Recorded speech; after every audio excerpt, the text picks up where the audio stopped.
Hi there, it's Paul in Perth here again, and today I'm going to answer another viewer question. The question comes from John Huang 339, and the question is, if you get a chance, would like to know how to remove something that was dropped into the defrost vents.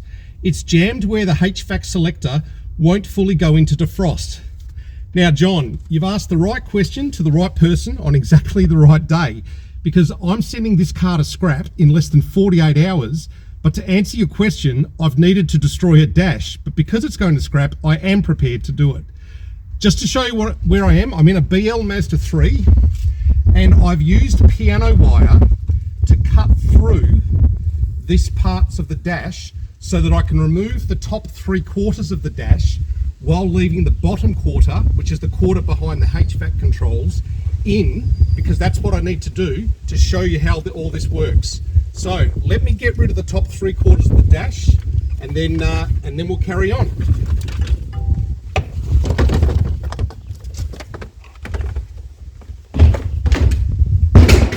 Okay, so normally when you take the dash out, this bit of plastic won't be here. I've put this piece of plastic here to explain to you how blend doors work. So blend doors, if you look here, this door here, that's called a blend door. I sometimes erroneously call them blender doors because I find blender doors easier to say than blend doors. But let me show you how they work so that you can understand the problem. So get that back up there, get the ignition in. Right, now if I turn the fan off, so my fan's off, and let's say I want to send air to the defroster, and that's the defrost symbol there. So I'm going to put it over to defrost, select that, and then I'm going to add some fan. You'll notice that air is now coming up through this aperture here. Now I don't want to go and grab that dash, but I'll describe to you how it vents after it comes here, based on looking at the dash there. It comes up there, it goes up and down, and then it comes up to shoot it, to aim the airflow along the windscreen to make it defrost. So all there is in the dashboard for this is basically tubing. It goes up, down, around and back to shoot the air this way, okay? So if you've got a problem with your defroster vent, it's either in this part here where it comes out of the motor, or it's in the tubing to where it comes out. Okay, so there's our defrost. Now, just to show you why it's called a blend door, watch what happens when I go from defrost and choose one of the other selectors. And I know that you can't see the blend door in there, but you can see the blend door here. So just watch this blend door here as I turn this dial, right? And you can see I'm actuating this wire here. If you can't get a high angle, and you can see that there going through the yellow tube, and you can see it actuating, mechanically actuating over there, and you can see the blend door opening and closing, right? So what's actually happening when you move this selector is you are changing the blend of air between coming out there for defrost, there for your face, and down below for your feet. So just to show you that in action, right, as I move this around, I'm going from here to down there, and you can't see the one down there, but just trust me, there's a different blend door for your feet, right? Now, John's question was, hey Paul, I've dropped something down in my vent, and now my selector won't go into defrost. So I thought, I wonder if I can do something to make that problem happen. And I found I was able to.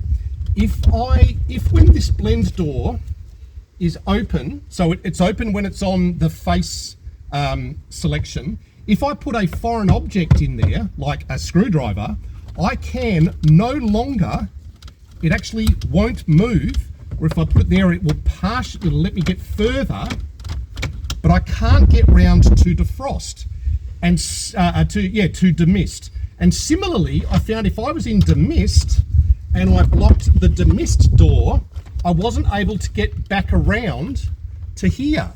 So depending on where your dial is, when the foreign object falls into the blend door, it will determine what blend combinations you can now get to and ones you can't.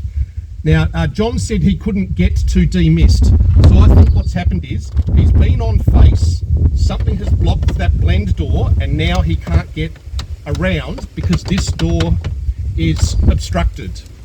Now, there's two things I can think of that would cause that to become obstructed. One is a foreign object. So you've got a little kid, they've eaten their ice cream and they've put their ice cream stick down into the vent and it's fallen and it's blocked this door. The other thing that could happen is, just because these cars are getting on for 15 years old, they won't be long, they'll be 20 years old, the plastic is old and brittle. So if you can imagine that plastic becomes brittle and breaks, it might break in such a way that it then obstructs the door from its normal activity. So that would be another way that can happen. So I'm pretty confident, John, that what's happened in your case is, and maybe it was through the defrost, the demist vent, something has come down, and because it goes down and up and down, I would think you would have had to have dropped something in and then gone over rough roads to rattle it over, and then it has bumped its way and it's fallen down there and it's now obstructing one of your blend doors. So I think you probably can fix this, and I think you probably can fix it for free. But what you're going to have to do is you're going to have to remove your dash enough that you can get it up to get your hand in, which pretty much means you'll need to remove the whole thing, but maybe not quite, and get in there and find out what foreign object has blocked your blend door, resolve it, and I think you'll be right. Okay, I think that's what's happened to you. So I hope this has helped you.